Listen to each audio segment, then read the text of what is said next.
നമസ്കാരം സുഹൃത്തുക്കളെ, പച്ചച്ചക്ക food and ട്രാവലിന്റെ പുതിയൊരു വീഡിയോയിലേക്ക് എല്ലാവർക്കും ഒരിക്കൽ കൂടെ സ്വാഗതം. കണ്ടോ, കപ്പയും മീനും. എന്നാലേ നിങ്ങൾ ഉദ്ദേശിച്ച സാധനം അല്ല ഞാനിപ്പോൾ ഉണ്ടാക്കാൻ പോകുന്നത്. ആഫ്രിക്കൻ സ്റ്റൈലിലൊരു ഫുഫു ഉണ്ടാക്കാൻ പോവാ. ഞാനിത് ആഫ്രിക്കക്കാരൊക്കെ ഇത് ഇരുന്ന് കഴിക്കുന്നതൊക്കെ കണ്ടിട്ടുണ്ട്. പക്ഷെ ഇതെന്ത് സാധനമാണ്, ഇതെന്തുകൊണ്ടാണ് ഉണ്ടാക്കുന്നതെന്നൊന്നും എനിക്കറിയത്തില്ലായിരുന്നു. അപ്പം ഞാൻ യൂട്യൂബിലൊന്ന് സെർച്ച് ചെയ്തു. അപ്പോൾ ഫുഫു എങ്ങനെ ഉണ്ടാക്കുന്നത്, പല വിധത്തിൽ ഫുഫു ഉണ്ടാക്കുന്നുണ്ട്. കപ്പയും ഏത്തക്കയും ഉപയോഗിച്ചുണ്ട്, പിന്നെ പൊട്ടറ്റോടെ ഫുഫു ഉണ്ട്. ഇപ്പം ഞാൻ ഈ കപ്പ ഉപയോഗിച്ചാൽ ഫുഫു ഉണ്ടാക്കുന്നത്. കപ്പ മാത്രമേ ഉപയോഗിക്കുന്നുള്ളൂ. ഇത് എളുപ്പമാണ് കേട്ടോ. അരപ്പ് കപ്പ വേവിക്കാൻ നമുക്കാണെങ്കിൽ തേങ്ങയും മറ്റു മസാലയൊക്കെ ചേർത്ത് വേണ്ടേ വേവിക്കാൻ, അരപ്പുണ്ടാക്കാൻ. ഇതിന് ഒന്നും വേണ്ട എന്ന് പറഞ്ഞാൽ ഇതിനൊന്നും വേണ്ടെന്നല്ല, ഇതിന് മസാലകളൊന്നും വേണ്ട. ഉപ്പ് മാത്രം മതി. ഉപ്പും കപ്പയുടെ കൂട്ടത്തിൽ ഉപ്പും കൂടെ മതി. അപ്പോൾ ഇപ്പം നമുക്കിതൊന്ന് റെഡിയാക്കി എടുക്കാവേ. ഞാനിത് ഫസ്റ്റ് ടൈമാണ് ഇത് ഉണ്ടാക്കുന്നതും ഇത് കഴിക്കുന്നതും കേട്ടോ. അപ്പം നമുക്ക് നോക്കാം എങ്ങനെയുണ്ടെന്ന്. ഞാനൊന്ന് ഉണ്ടാക്കി കഴിച്ചിട്ട് നിങ്ങളോടും കൂടെ പറയാം. പിന്നെ ഫുഫുവിന് കൂട്ടാൻ വേണ്ടി ഞാൻ മീനാണ് എടുത്തേക്കുന്നത്. ഈ കപ്പ ഞാനൊന്ന് കഴുകിക്കൊണ്ട് വരട്ടെ, എന്നിട്ട് ബാക്കി പറയാം കേട്ടോ. അപ്പോഴേ നമുക്ക് ഈ കപ്പയൊന്ന് ചെറിയ കഷ്ണങ്ങളാക്കി എടുക്കാം. ഇതിൻ്റെ നാരൊക്കെ ഒന്ന് കളയണം. ഇതിൻ്റെ നാരങ്ങ് കളയാം. നമുക്കിത് ചെറിയ കഷ്ണങ്ങളാക്കി മിക്സിയിൽ അരച്ചാണ് ഇത് എടുക്കുന്നത്. അപ്പം ചെറിയ പീസുകളാക്കി ഇങ്ങനെ എടുക്കാവേ. എൻ്റെ മക്കൾ എന്നോട് പറഞ്ഞു ഫുഫു ഉണ്ടാക്കാൻ. അതുകൊണ്ട് ഞാനിന്ന് ഫുഫു ഉണ്ടാക്കുന്നത് കേട്ടോ. ഞാൻ കുറച്ചേ എടുത്തിട്ടുള്ളൂ കപ്പ. ഇനിയിപ്പോൾ ഇത് നമുക്ക് മിക്സിയുടെ ജാറിലോട്ട് ഇട്ടൊന്ന് അരച്ചെടുത്തുകൊണ്ട് വരാവേ. ഒറ്റ പ്രാവശ്യം അരച്ചെടുക്കാനുള്ളതേ ഉള്ളേ. ഇത്തിരി വെള്ളവും കൂടെ വേണം.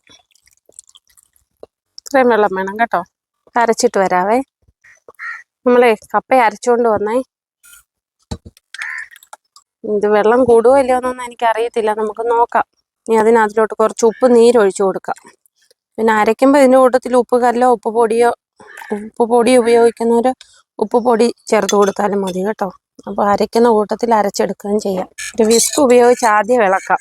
അത് കഴിഞ്ഞിട്ട് നമുക്ക് വേണമെന്നുണ്ടെങ്കിൽ തടിത്തവി ഉപയോഗിച്ച് ഇളക്കി കൊടുക്കാവേ. ഇങ്ങനെ തുടർച്ചയായിട്ട് ഇളക്കിക്കൊണ്ടിരിക്കണം, അല്ലെങ്കിലേ ഈ പാത്രത്തിൻ്റെ ചുവട്ടിൽ പിടിക്കുവേ. അങ്ങനെ വിസ്ക് അങ്ങ് മാറ്റിയേ. കുറുകി വരുന്നുണ്ട് കേട്ടോ, നല്ല കുറുകി വന്നിട്ടുണ്ടേ. നമുക്കിനി ഗ്യാസ് അങ്ങ് ഓഫ് ചെയ്യാവേ. ഇച്ചിരി സമയം ഇരുന്നാലേ. കണ്ടോ, മീൻ പൊള്ളിക്കാനായിട്ട് ഞാൻ ഇത്തിരി വലിയ ഉരുളിയാണ് എടുത്തേക്കുന്നത്. ഏത് മീനും കൊണ്ട് നമുക്ക് മീൻ ഇങ്ങനെ പൊള്ളിച്ചെടുക്കാം കേട്ടോ. ചെറിയ മീനെന്നോ വലിയ മീനെന്നോ അങ്ങനെയൊന്നുമില്ല, എല്ലാ മീനും ഉപയോഗിച്ച് നമുക്ക് മീൻ പൊള്ളിച്ചെടുക്കാം. അപ്പം ഞാനിവിടെ തിലോപ്പിയാണ് എടുത്തേക്കുന്നത്. തിലോപ്പിയാന്നോ എന്തോ വേണേലും പറഞ്ഞു. എനിക്ക് ഈ മീൻ വലിയ ഇഷ്ടമില്ലായിരുന്നു. ഈ മീൻ പൊള്ളിച്ചു കൂട്ടിക്കഴിഞ്ഞപ്പം നല്ല ടേസ്റ്റാണ്.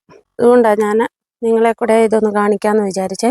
ഈ മീനയിൽ ഞാൻ മഞ്ഞൾ പൊടി, മുളക് പൊടി, ഒരു നാരങ്ങയുടെ പകുതി, അതിൻ്റെ നീര്, ഉപ്പും കൂടെ ചേർത്ത് ഒന്ന് മസാല പുരട്ടി വെച്ചേക്കുക. ഇനിയിപ്പോൾ അത് നമ്മൾ വെളിച്ചെണ്ണ ഒഴിച്ചിട്ട് ഇതൊന്ന് ചെറുതായിട്ടൊന്ന് ഫ്രൈ ചെയ്തെടുക്കും. ഒത്തിരി അങ്ങ് മൂപ്പിക്കത്തില്ല കേട്ടോ, കാരണം ഇത് നമ്മൾ ഇനി മസാല പുരട്ടി പൊള്ളിക്കുന്നതല്ലേ. ഇപ്പോൾ ഉരുളി ചൂടായിട്ടുണ്ടേ. മീനൊന്ന് നമുക്ക് ഫ്രൈ ചെയ്തെടുക്കാം കേട്ടോ. ഇത് ഇത്രയും വലിപ്പമുള്ള മീനായതുകൊണ്ടാണ്. ഇത് ഈ മീൻ എവിടെ നിന്നുകൊണ്ടാണെന്ന് അറിയണ്ടേ. ഞങ്ങൾക്ക് ചെല്ലാനത്ത് ഒരു ഫാമിലി ഫ്രണ്ട് ഉണ്ടെന്ന് പറഞ്ഞില്ലേ, ഞാൻ ചെല്ലാനം വീഡിയോ ചെയ്തപ്പം അതിനകത്തിൽ ഞങ്ങളുടെ ഒരു ഫാമിലി ഫ്രണ്ടിനെ കാണിച്ചില്ലായിരുന്നു.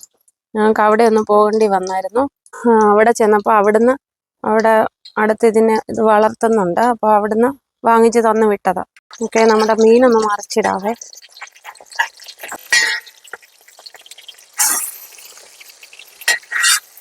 ഞാനിത് ഇത്രയും വലിപ്പം ഉണ്ടായിരുന്നോണ്ടാണ് ഉരുളി എടുത്ത്. വാഴയില ഉപയോഗിക്കുന്നില്ല. നമുക്കിപ്പോൾ വാഴയില കിട്ടുകയില്ലാത്തവർക്കും മീനൊന്ന് പൊള്ളിച്ചെടുക്കണമെങ്കിൽ എങ്ങനെയാണ് പൊള്ളിക്കുന്നതെന്നൊന്ന് കാണിക്കാൻ വേണ്ടിയാണ് ഞാനിങ്ങനെ ഇപ്പം പൊള്ളിക്കുന്നത് കേട്ടോ. നമ്മുടെ മീനെ നമുക്കിങ്ങനെ എടുക്കാം. ഇത്രയും മതിയേ. നമുക്ക് ഈ എണ്ണയ്ക്കകത്തിലോട്ട് തന്നെ നമ്മുടെ മസാലയൊക്കെ നമുക്ക് മൂപ്പിക്കാം. മീഡിയം സൈസിലെ ഒരു സവാള നീളത്തിൽ അരിഞ്ഞതാണേ.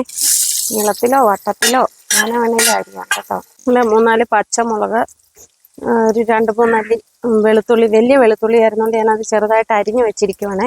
പിന്നെ ഒരു ചെറിയ കഷ്ണം ഇഞ്ചി. എല്ലാം കൂടെ നമുക്കൊന്ന് വഴറ്റിയെടുക്കാവേ. ഇവിടെ കറിവേപ്പിലയും കൂടി ഇട്ട് കൊടുക്കാം. കണ്ടോ, ഇത്തിരി ഉപ്പ് കല്ലും കൂടി ഇട്ട് കൊടുക്കണേ. മസാലയ്ക്ക് ഉപ്പ് വേണമല്ലോ. ഞാൻ ഇത്തിരി ഉപ്പ് തേച്ച് കൊടുത്തിട്ടുണ്ട് മസാല പുരട്ടിയപ്പോൾ. പിന്നെ ഗ്രേവിക്ക് ഉപ്പ് വേണമല്ലോ, അതിനാണ് ഉപ്പ് കല്ലിട്ട് കൊടുത്തത്. ഇപ്പോൾ സവാള എളുപ്പം ഞങ്ങൾ വരുന്നതും. ഇനിയിപ്പോൾ തക്കാളിയും കൂടെ അരിഞ്ഞിട്ട് കൊടുക്കണം.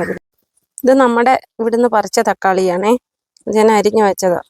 ഈ 3 കിലോ തക്കാളി 100 രൂപ അങ്ങനെയൊക്കെ വരത്തില്ലേ, ആ സമയത്ത് കഴിഞ്ഞ ദിവസം അതുപോലെ വാങ്ങിച്ചത്. ഫ്രീസറിൽ സൂക്ഷിക്കുവേ, നല്ല സിപ്ലോ കവറിനകത്തിലിട്ട്. അപ്പോൾ അങ്ങനെ വെച്ചിരുന്ന തക്കാളിക്ക് ഇത് തക്കാളിപ്പഴമാണേ. തൊലി പൊളിച്ച് മാറ്റിയതാണ് ഇത്. ഇത്തിരി ഐസോടുകൂടി അരിയുവാണെങ്കിൽ നല്ല പൊടിഞ്ഞു വരും. ഇല്ല, സവാളയൊക്കെ നന്നായിട്ട് വന്നിട്ടുണ്ട്. ഇനി നമുക്കിതിലേക്ക് അല്പം മഞ്ഞൾ പൊടിയും മുളക് പൊടിയും കൂടെ ഇട്ട് കൊടുക്കാം. നല്ലതായിട്ട് ഗ്രേവി വേണ്ടിയത് കൊണ്ട് ഞാനൊരു 2 സ്പൂൺ മുളക് പൊടി, ഒരു 1/4 ടീസ്പൂൺ മഞ്ഞൾപ്പൊടിയും കൂടെ ഇട്ട് കൊടുക്കുവാണേ. ഓക്കെ, ഇതിലേക്ക് ഇനി ഈ മസാല മൂത്ത് മുളക് പൊടി മഞ്ഞൾ പൊടിയൊക്കെ അതിലേക്ക് അരിഞ്ഞു വെച്ചിരിക്കുന്ന തക്കാളിപ്പഴം കൂടി ഇട്ട് കൊടുക്കാവേ. ഇത് നല്ല പുളിയൊക്കെ വേണം, എന്നാലേ അതിനൊരു ടേസ്റ്റ് ഉള്ളൂ. തക്കാളിപ്പഴത്തിൻ്റെ പുളി പോരാത്തവർക്ക് ഒരു നാരങ്ങയുടെ പകുതിയോ അതിൻ്റെ നീര് വേണമെങ്കിലും ചേർത്ത് കൊടുക്കാം കേട്ടോ. പിന്നെ ഈ തക്കാളിപ്പഴവും കൂടെ ഒന്ന് വഴന്ന് വരണം.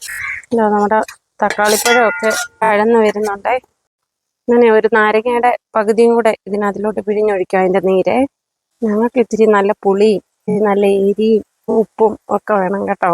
ഇവിടെ അതിനൊരു ഗുമ്മ് വരത്തുള്ളൂ. പുളിയൊന്നും ഇത്രയും വേണ്ടാത്തവർ ഇത്രയൊന്നും ചേർക്കണ്ട കേട്ടോ.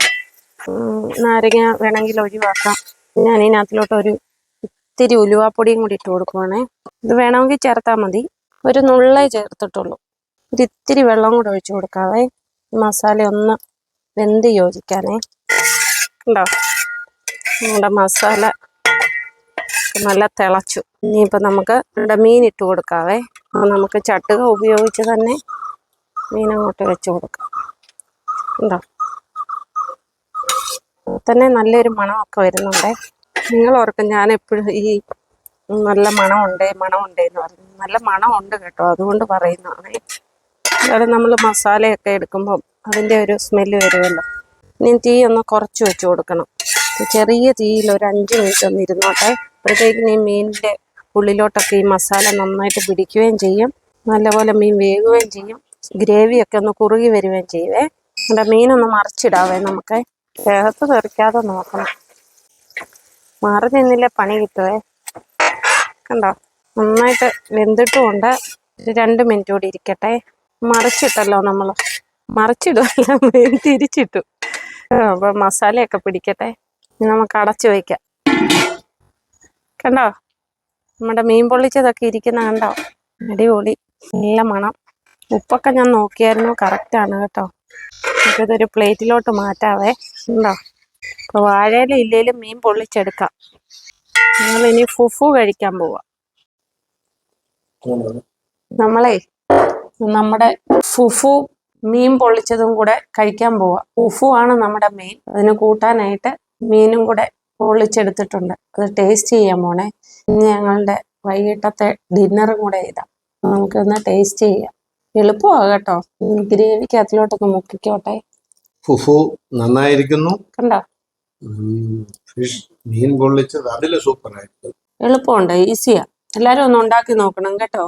കാര്യമായിട്ട് പറഞ്ഞാൽ കൊള്ളാം, അടിപൊളിയാ. എനിക്ക് ഇഷ്ടപ്പെട്ടു. എന്നെ ഇഷ്ടപ്പെട്ടില്ലേ? സൂപ്പറാ. എല്ലാരും ഒന്ന് ടേസ്റ്റ് ചെയ്ത് നോക്കണം കേട്ടോ. ഞങ്ങൾ ആ ഒരു ചെറിയ കിഴങ്ങെടുത്തെ, പക്ഷെ ശരിക്കും ഉണ്ട്. മീനും സൂപ്പറാ. ഉണ്ടോ?